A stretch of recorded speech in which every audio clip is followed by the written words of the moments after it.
Hey fellow babies, welcome back to Pachter Factor on SIFTD.net. I'm Michael Pachter, happy to have you here.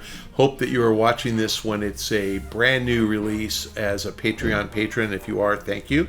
If you're watching on YouTube as a YouTube subscriber and getting it real time, thank you for that as well. We need support just to make ends meet. It costs money to produce this stuff. I get paid zero. This is all volunteer, which is why we offer it on YouTube a week late for free. But if you aren't paying on Patreon or as a YouTube subscriber, please read in the show description how to link your Amazon Prime account to your Twitch Prime account. It's free. You're already paying for it as part of Prime, and they will pay us.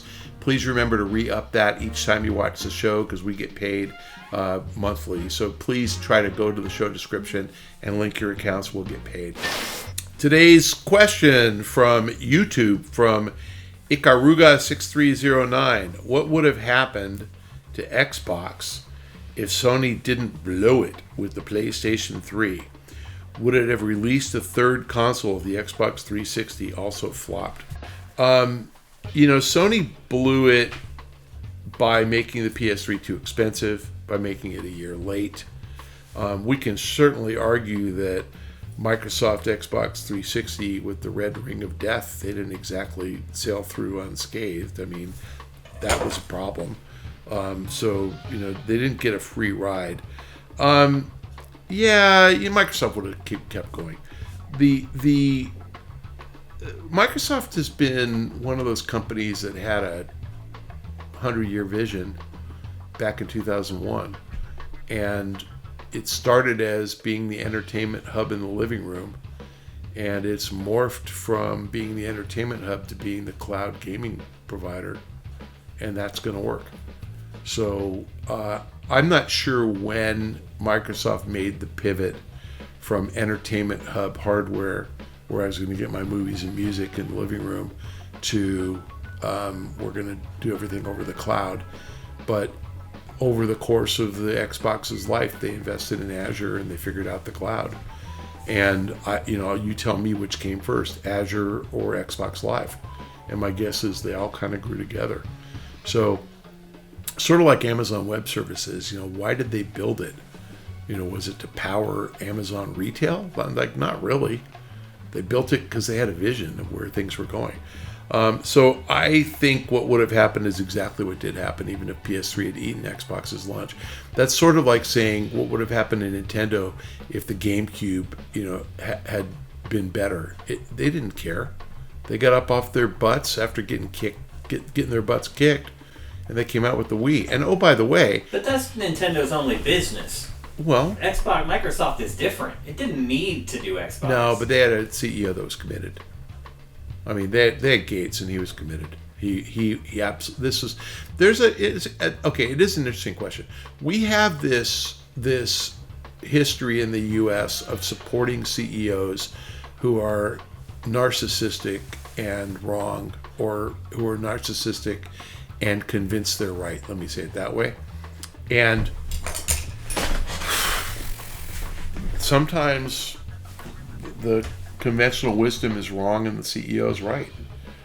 And that's Reed Hastings with Netflix. Pivoting from DVD to streaming.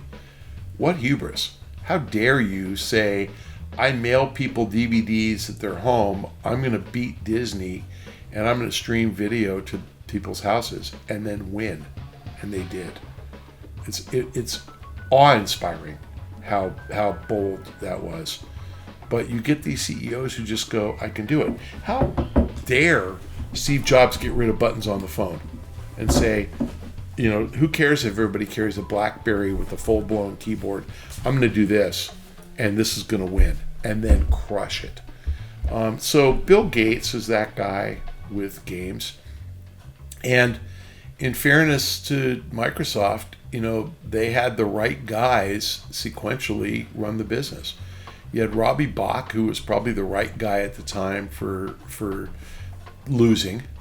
You had, I'm not kidding, you had Don Matrick, who was the right guy for when things worked. And then you had Phil Spencer, who's absolutely the right guy for the last 10 years. Kind of take it and run with it. And the difference between those guys is Robbie was kind of this weird Microsoft bot, who was like with perfect hair, nice guy.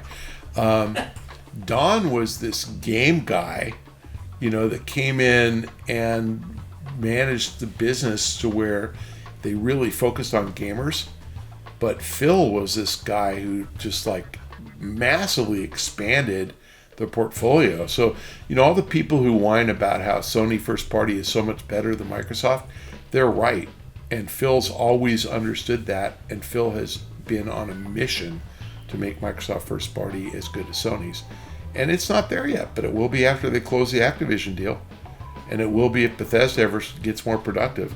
So, no, I think that they were always on this path. I don't think it matters. Xbox Live was so profitable then. I think they're committed. The Xbox 360 did shit the bed with Red Ring of Death, and they still sucked it up. That wiped out all their profit, all of it. And by the way, Xbox 360 wasn't going to be worse. Sony could have been better.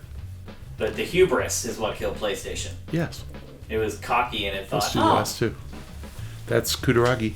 And they're that way now. They're being that way in their protests against Activision acquisition. You're right. Yeah. They're being cocky shitheads like anybody gives a shit.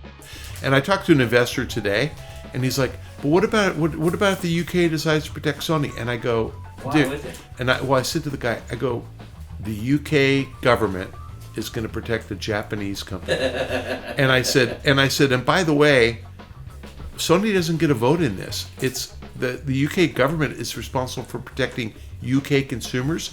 Why would we allow Sony to keep gouging people? I think Sony's f***ing up with PSVR and the price on the PS5. By the way, that's $1,100 investment. After tax, it's almost $1,200 it's for crazy. both the console and the PlayStation VR 2. It's nuts.